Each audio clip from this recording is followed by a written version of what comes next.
Dermanısın her derdin, yok mu başka yolu?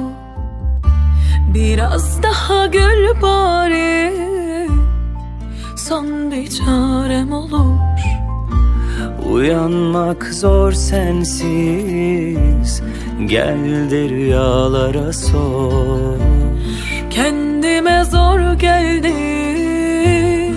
elini kalbine koy. Utanmıyor gözlerimin içine bakarken, ciğerim mahvoluyor. hayallerim cehennemin dibine batarken, ellerin kayboluyor. ayrılığın yaramızın üstüne basarken, içime dert oluyor. Ben baharı görmenin bir yolunu ararken, kışımız sert oluyor.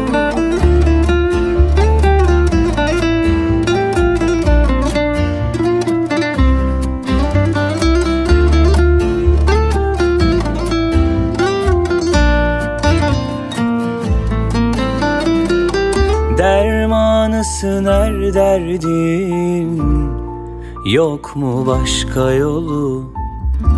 Biraz daha gül bari, son bir çarem olur.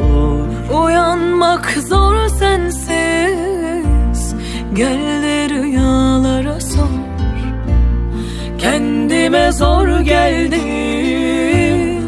elini kalbine koy. Utanmıyor gözlerimin içine bakarken, ciğerim mahvoluyor. hayallerim cehennemin dibine batarken, ellerin kayboluyor. ayrılığın yaramızın üstüne basarken, içime dert oluyor. Ben baharı görmenin bir yolunu ararken, kışımız sert oluyor.